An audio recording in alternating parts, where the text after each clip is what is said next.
Like, I just want to just not be here anymore. Leading up to the Magic World Championship, Roanoke's Braun-Duin and Brad Nelson spent a whole week in a hotel collaborating and practicing with two of their fellow competitors, Denmark's Martin Müller and Sweden's Joel Larsson. With only 1 day left before the tournament, they were still scrutinizing the finer points of their strategy. Well, I don't know what you mean by heavy. Like you're gonna get hands where you stall in like the third land and you just have like 3 or 4 2-drops in your hand. You can only cast 1 per turn. First argument was that we were stranded with 2 lands and a bunch of 2-drops, and we should play Citron instead. Pretty much, we have a day left. We have to test smart at this point if we're like, because we're all a little flimsy. Yeah. So like going through and theorizing and stuff. I think my goal here is to just not embarrass myself. He will. I don't want to be like the guy who went 0-14 or whatever. Like, I don't want that to be me. So obviously I want to win, but beyond that, I just don't want to be like an embarrassment to myself and all of my family and everyone who's ever been related to me or interacted with me in any way, shape, or form. That's a lot of pressure. Just a little bit. While Magic players in Roanoke are already a pretty tight-knit group, Brian and Brad became attached at the hip as they prepared for the World Championship. Testing with Brad was like perfect for the event, and in my opinion, Brad is like one of the best like theorists in the game when it comes to like metagaming and deck choices and things like that. And I think a lot of my success this year is owed to Brad anyway. Like, he's really helped me improve as like a player in a lot of different ways. So I wanted to test with him for that tournament since he was a lot of the reason that I even qualified. Brian started his tournament by winning a bunch of matches. His fear of falling flat on his face was now firmly in the rear view. Remember, Braun-Duin is up a game, and now he's up the match. He's 6-1. Wow. I don't know. Did you check? He did an interview with Rich where he said, I'm kind of the underdog. I'm a gold level pro in a sea of Hall of Famers and Platinums. And he says he's kind of representing the grinders out there. And I got to tell you, he's just smashing right now. Things went pretty well. I'm sitting at 6-1 and tied for the lead, so pretty exciting.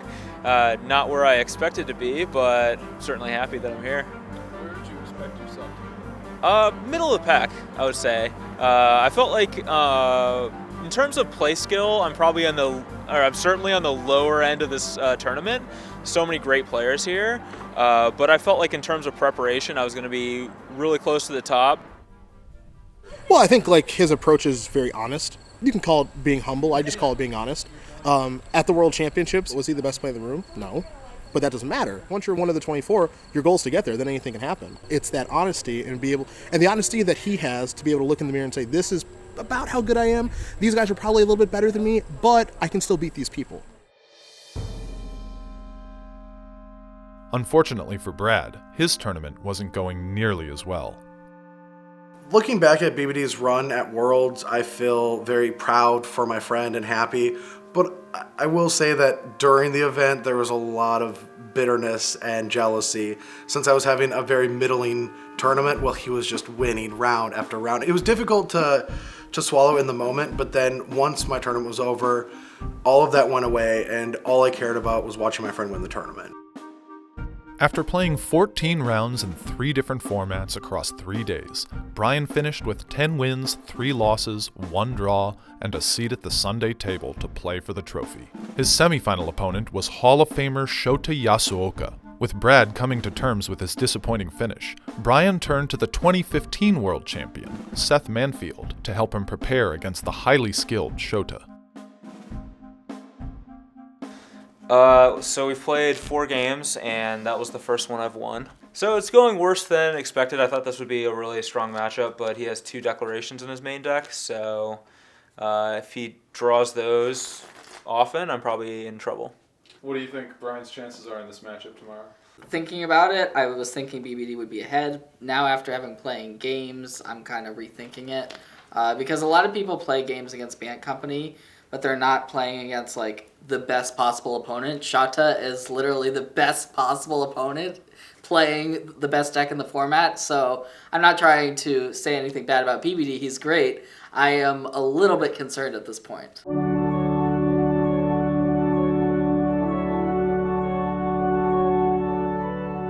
Brian surprised his peers and himself by defeating Shota with blisteringly fast attacks that poured in damage before the Japanese superstar could mount a defense. Suddenly, in what felt like the blink of an eye, Brian found himself in a rather surreal place. In that 6 for BBD, that's going to fire off and put that Jace back in Shota's hand, and that will be the game and the match for BBD here. He is advancing into the finals here of our World Championship. What has this experience playing in this tournament been like for you? I mean, it's just been completely unbelievable. Like, this has been something I've wanted to play in for a really long time. And it's just been amazing, and I've had so much fun playing in this tournament. Even though it's supposed to be stressful, I've just been like having a blast and playing as well as I can, and things have just gone really well for me. Tell me about how satisfied versus disappointed you'll be whether you take first or second after the finals. Well, if I take first, it would be like unbelievably great. I'd be able to be a world champion, and if I take second, then I'm just like the guy who got second place at Worlds. I can't I'm way further than I expected to be, and I obviously cannot complain about my finish regardless of what happens. Brian's opponent in the finals was Portugal's Marcio Carvalho. He was playing a similar deck to Brian's, and the match was mired in a stalemate for long stretches. Future clues, like it was actually really bad for Marcio that he didn't hit a land there. He was really hoping to draw a land. Archangel Avacyn's going to attack. Game 3 alone lasted over an hour, and Game 4 was another nail-biter. Ultimately, Brian broke through the stalemates, decimated Carvalho's battlefield, and won the series 3 games to 1.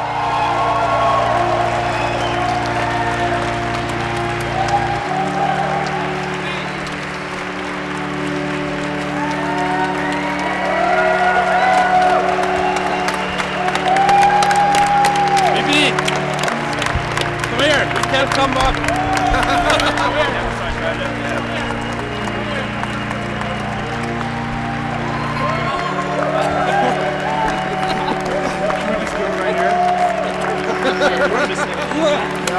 Yeah.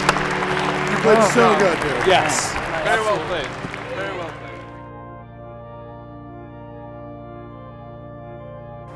I couldn't believe he had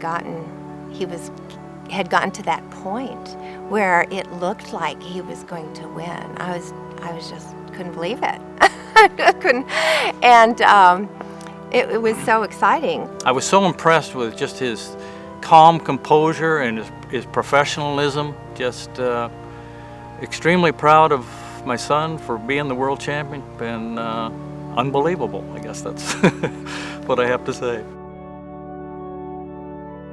I always have the ability to say, like I was the world champion, and that's always like a tangible like accomplishment that I have achieved, and I will always have that. But at the end of the day, like there's still other goals I can achieve, and I'm still like trying to reach new goals.